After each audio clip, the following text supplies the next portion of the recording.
Imagine being trapped in a place you can't escape, not by walls, not by locks, but by something far more sinister.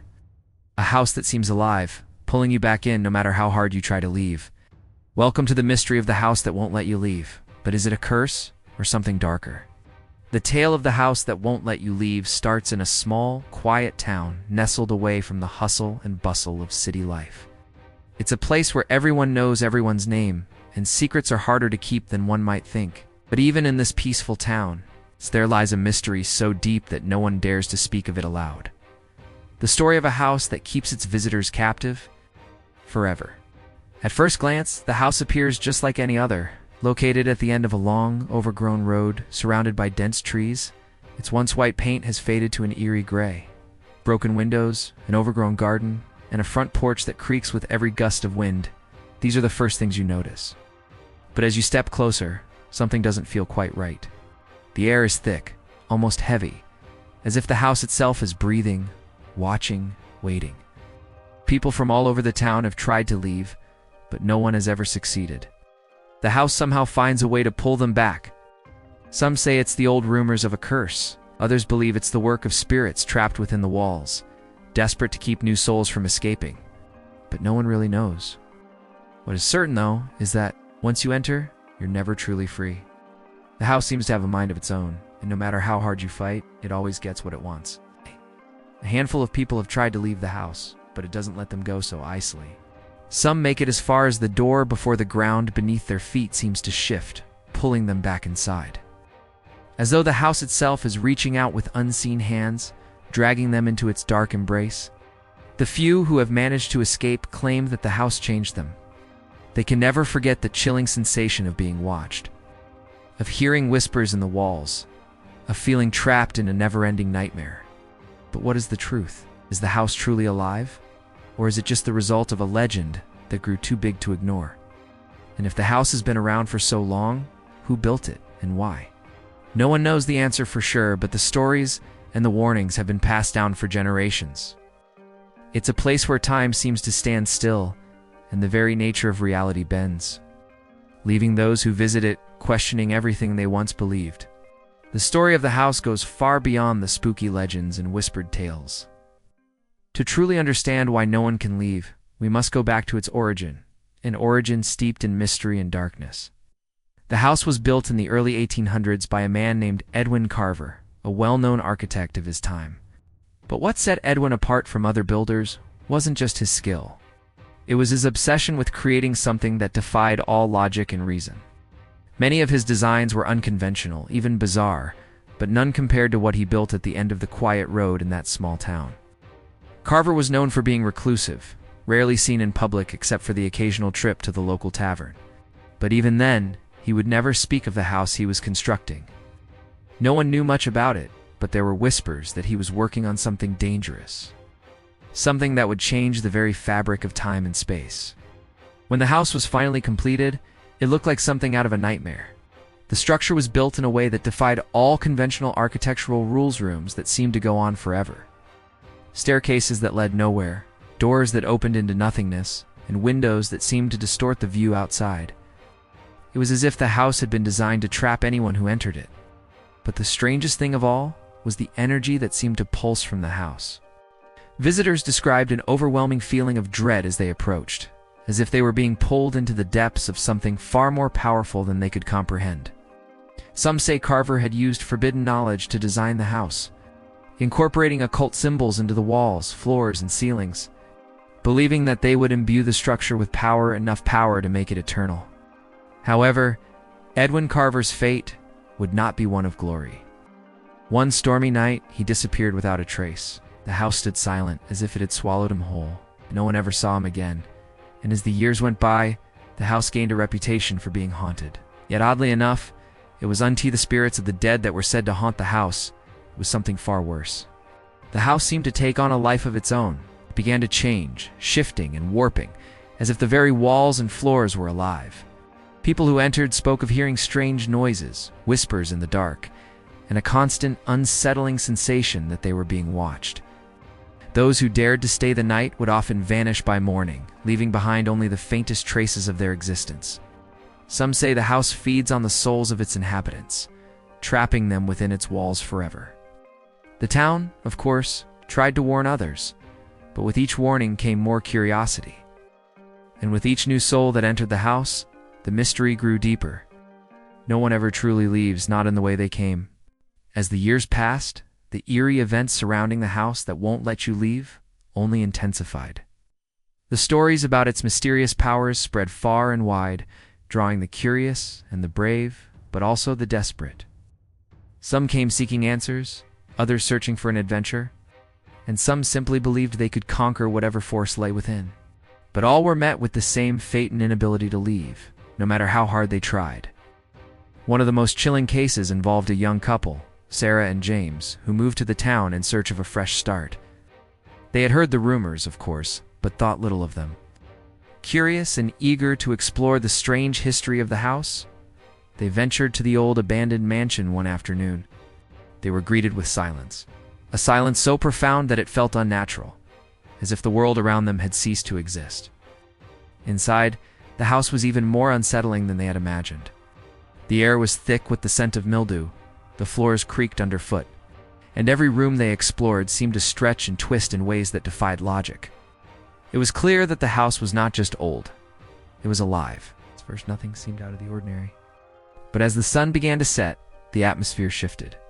The temperature dropped, and the shadows grew longer, creeping across the walls like sentient beings.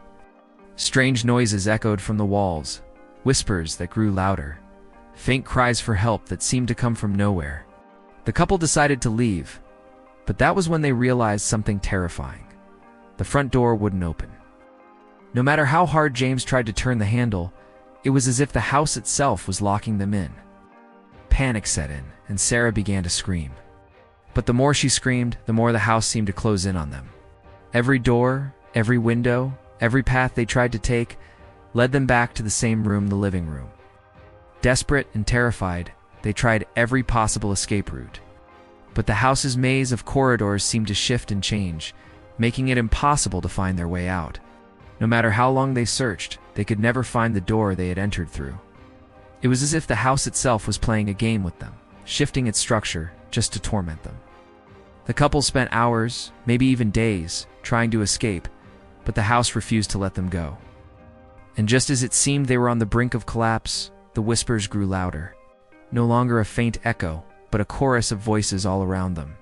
"You can't leave," they whispered. "Not until we say so."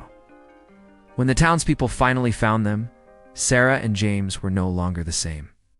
They were disheveled, confused, and unable to speak of what had happened inside the house. Their eyes held a look of terror that never seemed to fade, and they could never explain what occurred during their time inside. They had escaped, but not truly. The house had let them go, only to keep part of their souls locked within its walls forever. From that point on, no one dared to enter the house again, but the stories didn't stop. New rumors spread about Sarah and James' experience, each one darker than the last. The house had grown more powerful, and with each passing year, more souls seemed to be trapped inside. After decades of chilling encounters and whispered rumors, the truth about the house that won't let you leave remains elusive. But what if the answers were hidden in plain sight, buried within the very walls of the house itself? Could the key to understanding this strange, unshakable force lie in the house's creation, or in the nature of the energy that pulses through its floors? In recent years, a small group of researchers and paranormal investigators has taken it upon themselves to uncover the house's secrets. Armed with high-tech equipment and a thirst for answers, they ventured into the house with one goal in mind: to discover why no one could leave. What they uncovered, however, was far more terrifying than they ever could have imagined. Through months of investigation, they discovered that the house was not just built on land, but on a site of ancient significance. Long before Edwin Carver's time, the land was rumored to be a place of power. It's an intersection of energies, spiritual and earthly. Some experts believe that Carver, in his obsession with the occult and forbidden knowledge, had unknowingly tapped into these energies when he built the house. Carver's use of occult symbols and strange rituals in his design was just for decoration. It was meant to open a gateway. But rather than opening a door to another world, the house became a prison. Trapping the souls of anyone who entered, keeping them in a state of torment. The house became a vessel, a container for the souls that could not move on, the restless energy feeding the house and giving it life. One of the researchers, a professor named Dr. Elena Harrison, covered a disturbing journal entry written by Carver himself. It spoke of a pactuan that involved making the house a living entity, a force that would never die. Carver believed that by binding the souls of those who entered, he could achieve immortality, his spirit living on through the house. But in doing so, he created a curse that would trap anyone who dared to enter. Forever part of the house's dark soul, Dr. Harrison's findings were chilling. The house wasn't just haunted by ghosts, Sit was alive. And it wasn't just pulling people back to the house, Sit was feeding off them, drawing their energy into its walls, growing stronger with each new soul. The researchers were unable to escape unscathed. Few managed to leave, but they were forever marked by the experience. They claimed to hear whispers in their ears, to feel the eyes of the house watching them from every corner. The house had left its mark on them, just as it had on all who had entered before. As for the house itself, it stands to this day, abandoned and feared, yet oddly untouched by time. The townspeople have long since avoided it, speaking of it only in hushed tones. The house that won't let you leave is more than just a house. It's a force, entity that grows stronger with every passing year. And though the doors remain locked and the windows are boarded up, no one truly knows if the house will ever let anyone leave again. As the years go on, more people are drawn to the house, intrigued by its dark legend, yet unaware of the true danger they are walking into. It's become a place of curiosity, a challenge for those seeking thrills. But what they don't realize is that the house has evolved. It is more powerful than ever before. Each person who enters only makes it stronger, feeding its insatiable hunger for energy and souls. A new group of explorers, confident in their equipment and courage, decided to venture into the house, equipped with state-of-the-art cameras, ghost detection devices, an unwavering belief that they could uncover its mysteries. They approached the house with skepticism, convinced that whatever force kept people trapped was purely psychological. But as they crossed the threshold, it became clear that something far more sinister awaited them. The house seemed to greet them, its doors creaking open on their own, as though welcoming them in. At first, the explorers were captivated by the unusual architecture and eerie silence. But their fascination quickly turned to fear. The temperature dropped instantly, their breath visible in the air. Strange noises echoed around them, footsteps that weren't their own, whispers in the walls that seemed to come from nowhere. And as they moved deeper into the house, the very walls seemed to shift, as if guiding them into rooms that they hadn't intended to find. The deeper they went, the more intense the house's power became. Their equipment began, malfunctioning, batteries drained inexplicably, cameras recorded only static, and their ghost meters registered nothing but an overwhelming, oppressive energy. But it wasn't until they entered the basement that they encountered the true force of the house. In the darkness of the basement, the air was thick, almost suffocating. One of the explorers, Mark, felt a sudden pressure in his chest, as though something was trying to crush him from all sides. He began to panic, and his friends tried to help him, but it was too late. The house had already begun to take hold of him, couldn't breathe, and his vision blurred as his body became rigid, his eyes wild with fear. Just as they attempted to pull him out, a voice whispered in his ear, "You will never leave." Mark's friends managed to drag him out of the basement. But it was clear that whatever happened in that room had changed him. He was no longer the same person. His demeanor was cold, distant, and his eyes always seemed to look past people as if he was seeing something else, something that only the house could show him. Though they made it out, the group was deeply disturbed by what they had witnessed. Mark's sudden change was a stark reminder of just how powerful the house had become. The house didn't just trap souls anymore. It consumed them, feeding on their essence and using it to grow even stronger. Over the years, the house's reputation has grown, but so has its strength. People have tried everything to destroy it: fire, explosives, even rituals meant to break the curse, but nothing has worked. The house remains standing, untouched, as if mocking their attempts. No matter what they do, it won't go away. The legend of the house that won't let you leave is a tale of power, obsession, and the unrelenting grip that it holds over all who cross its threshold. Some believe the house is a manifestation of Edwin Carver's obsession with immortality. Others think it is a a pact made with something far darker than anyone can comprehend. But one thing is certain, no one truly leaves. Today, the house remains abandoned, yet it still calls to those brave enough to venture near. Locals will tell you that on quiet nights, you can hear strange sounds from within the walls, a soft humming, the sound of a door opening and closing, and sometimes the faint echo of voices. The house seems to be waiting, biding its time until someone else steps inside. There are some who claim to have seen figures in the windows late at night, faces that seem to stare out at the world, longing for release.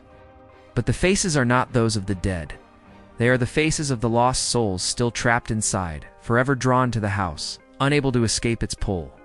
For now, the house stands as a warning, a reminder that some mysteries are better left unsolved. Some places are not meant to be explored, and some forces are too powerful to fight. So, the question remains, will anyone ever escape the house, or will it continue to claim souls for eternity? No one knows for sure, but the house waits, and it always will. Though many have tried to unravel the house's mysteries, the final secret of the house that won't let you leave remains hidden, even from the bravest of souls. As unsettling as it is, some experts now believe that the house is not merely a structure, but a living entity, a manifestation of the very forces that govern life, death, and the afterlife. For years, there has been a theory that the house operates on a spiritual plane, existing simultaneously in multiple realities. When someone steps inside, they are not just entering a physical space, they are entering a liminal space between worlds. This theory suggests that the house acts as a doorway to a parallel dimension, where time and space are warped, and the laws of reality do not apply. Some paranormal researchers claim that the house itself is a vessel for souls, a conduit that channels lost spirits into the space within its walls, trapping them in an endless loop. These souls are not just trapped in the house physically, they are bound to it, eternally replaying their own moments of fear, their cries for help, over and over again.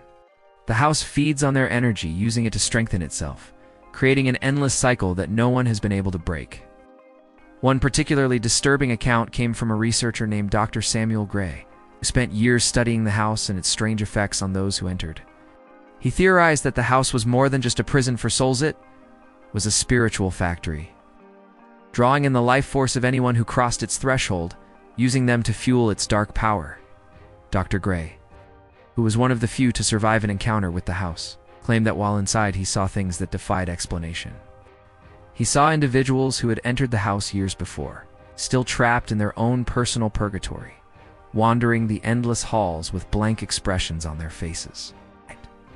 But perhaps the most terrifying revelation came when Dr. Gray discovered that the house was growing. Each time a new soul entered, the house expanded, its power growing exponentially. It had begun to seep into the town itself, with strange occurrences happening in the surrounding area. People spoke of feeling watched, of hearing whispers in their ears when no one was around. Even more unsettling, Dr. Gray found that the house was not just trapping the souls of the living, it was infecting the dead. The spirits that had been trapped in the house for decades were beginning to spread, reaching out to the living, trying to draw them in. It wasn't just a haunted house anymore. It was becoming a parasitic entity, feeding off the energy of anyone it could latch onto, pulling them into its never-ending cycle of horror. Dr. Gray's last journal entry before he disappeared spoke of a dark conclusion. The house was not just keeping people trapped, it was preparing for something much worse. He believed that when the house had enough souls to fuel it, it would unleash a terrifying force upon the world, one that would spread its influence far beyond the confines of the house, enveloping the town and, perhaps, the entire world in darkness. As of today, no one has heard from Dr. Gray. His research papers were found scattered in the town library, his final entry marked with a chilling warning: "Do not enter. The house waits. It always waits."